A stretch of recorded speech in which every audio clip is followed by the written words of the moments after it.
തിരുവനന്തപുരം നല്ല തന്നെ. തിരുവനന്തപുരത്തിൻ്റെ best wishes എല്ലാവർക്കും തരുന്നു.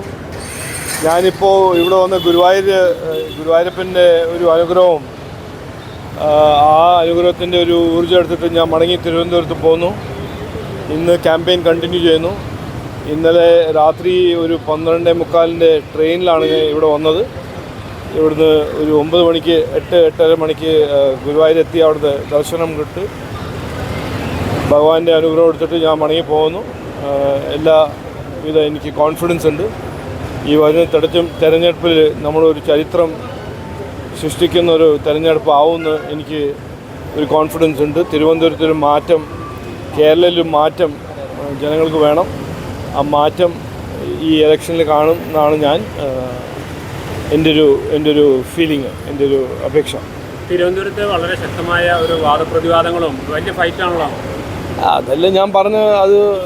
ഇവിടെ കഴിഞ്ഞ 10 കൊല്ലം നരേന്ദ്രമോദിജി ചെയ്ത പണിയും വികസനവും പുരോഗതി ഇന്ത്യയിൽ എല്ലായിടത്തും കാണുന്നുണ്ട്. ഇവിടെ മാത്രം നമ്മുടെ കേരളയിൽ ആ ഒരു പഴയ UDF-ഉം LDF-ൻ്റെ ഒരു രാഷ്ട്രീയവും, നമ്മളിപ്പോൾ വികസനവും പുരോഗതിനെ പറ്റി പറയുമ്പോൾ അവർക്ക് ഓരോരോ ഇൻകോൺസിക്വൻഷ്യൽ ഇഷ്യൂസും പേഴ്സണൽ അറ്റാക്കും ചെയ്ത് ഒരു രാഷ്ട്രീയമാണ് കാണുന്നത്.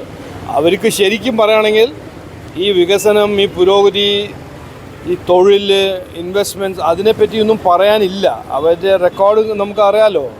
ഇവിടെ 8 കൊല്ലം കേരളത്തിൻ്റെ ജനങ്ങൾ ഒരു അവസരം കൊടുത്തപ്പോൾ CPI-CPM-ൻ്റെ സർക്കാർ എന്ത് ചെയ്തു എന്ന് നമുക്ക് എല്ലാവർക്കും അറിയാലോ. ഇപ്പോൾ കടം വാങ്ങിച്ചിട്ടാണ് ഗവൺമെൻറ് ഓഫീസേഴ്സിനും ഗവൺമെൻറ് പേഴ്സണലും പെൻഷനേഴ്സിനെല്ലാം സാലറീസും പെൻഷൻസും കൊടുക്കുന്നത്. ആ സ്ഥിതി ഇവിടെ 2004 മുതൽ 2014 വരെ 2014 ജനങ്ങൾ കോൺഗ്രസിനൊരു അവസരം കൊടുത്തപ്പോൾ അവരെന്ത് ചെയ്തു നമുക്കറിയാം. അഴിമതി, എവിടുന്ന് കൊണ്ട് എക്കോണമി എവിടെ കൊണ്ട് വെച്ചു. അപ്പോൾ ജനങ്ങൾക്ക് എല്ലാം അറിയാം. ഈ 3 മുന്നണിയും ഏതാണ് നേതാവ് നമ്മുടെ മുമ്പിൽ പോകുമ്പോൾ നമ്മുടെ ജീവിതത്തിൽ വ്യത്യാസം കൊണ്ടുവരാൻ, ഞങ്ങൾ വികസനവും പുരോഗതിയും കൊണ്ടുവരാനുള്ള കഴിവ് ആർക്കുണ്ടെന്ന് എല്ലാവർക്കും അറിയാം. അത് നരേന്ദ്രമോദിജിക്കേ ഉള്ളൂ, BJPക്ക് മാത്രമേ ഉള്ളൂ. താങ്കൾക്കെതിരെ തെരഞ്ഞെടുപ്പ് കമ്മീഷനിൽ പരാതിയുണ്ട്, സ്വത്ത് വെളിപ്പെടുത്തുന്നതുമായി. അതെല്ലാം ചെയ്യട്ടെ. അത് എല്ലാവരും അങ്ങനെ ആപ്ലിക്കേഷൻ കൊടുക്കണം.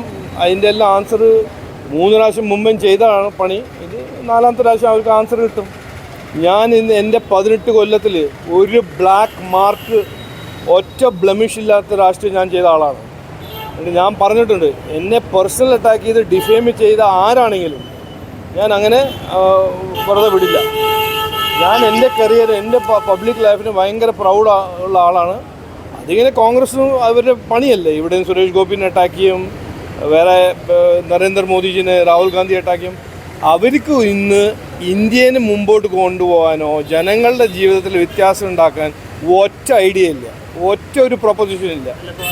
അവർക്ക് ഈ ഒരു നെഗറ്റീവ് പോളിറ്റിക്സ് കളിക്കുന്ന ഗെയിം അവർ പരാതി കൊടുക്കട്ടെ, അവർ ഇൻവെസ്റ്റിഗേറ്റ് ചെയ്യട്ടെ. അതിൻ്റെ നിങ്ങൾ എന്തിനാ അങ്ങനെ ഒരു ധൃതി? വരുന്നത് വരും. സത്യം എപ്പോഴും ട്രയംഫ് ചെയ്യും. അതൊരു ഒരു നോർമൽ പ്രക്രിയയാണ്. പറയും. ഞാൻ പറഞ്ഞില്ലേ, ഇവർക്ക് LDF ആണോ UDF ആണോ, ഇവർ രണ്ടാളും ഇന്ത്യ അലയൻസിൻ്റെ 2 പാർട്ട്നേഴ്സ് അല്ലേ. ചായയും സമോസയും കഴിച്ച് ഡൽഹിയിൽ ഇരുന്ന് കുത്തിയിരിക്കുന്ന 2 ആൾക്കാരല്ലേ. ഇവർ ഈ 2 പാർട്ടിയും കഴിഞ്ഞ 10 കൊല്ലത്തിൽ എവിടെയെങ്കിലും വികസനവും പുരോഗതിയെ പറ്റി എന്തെങ്കിലും ചെയ്തിട്ടുണ്ടെങ്കിൽ എന്നോട് പറയൂ. ചെയ്തിട്ടില്ല. അവരുടെ രാഷ്ട്രീയം ഇങ്ങനെയാണ്, ഒരു നെഗറ്റീവ് അപ്പീസ്മെൻറ്റ്, വയലൻസ്, അതിൻ്റെ രാഷ്ട്രീയമാണ്. ജനങ്ങളെ പേടിപ്പിക്കുക, ജനങ്ങളെ ഭ്രമിക്കുക, നുണ പറയുക.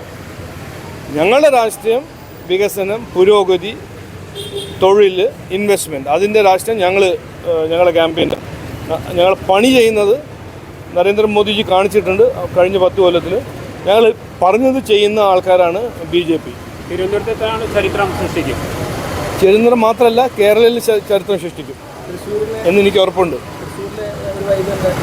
എനിക്ക് നല്ല വൈബ് കിട്ടുന്നുണ്ട്. ഞാനിപ്പോൾ എല്ലാവരും കുറച്ച് ജനങ്ങളെല്ലാം മീറ്റ് ചെയ്തിട്ടുണ്ടല്ലോ. ഇവിടെ നോക്കൂ, ആർക്കും ഇപ്പോൾ ഏത് മലയാളിയില്ല ഒരു മതി എന്ന് പറയാൻ ആരുമില്ല. ഈ 65-70 കൊല്ലം ഇവരുടെ ഒരു ജുഗൽബന്ദി കണ്ട് മടുക്കാത്ത ആ ഒരു മലയാളി ഉണ്ടെങ്കിൽ എന്നോടൊന്ന് കാണിച്ചു തരണം. ഈ രണ്ട് പാർട്ടീസ് എന്താ ചെയ്തിരിക്കുന്നത് കാണുന്നില്ല. ഇന്ന് കടം വാങ്ങിയിട്ടാണ് ഗവൺമെൻറ് ഓഫീസേഴ്സിനും പെൻഷനും സാലറീസും എല്ലാം കൊടുക്കുന്നത്. ഈ സ്ഥിതിയാണ് നമ്മുടെ നാട്, നമ്മുടെ കേരള. അത് മാറ്റം വേണമെന്ന് എല്ലാവർക്കും വേണം, എല്ലാവരും പറയുന്നുണ്ട്. Okay, thank you.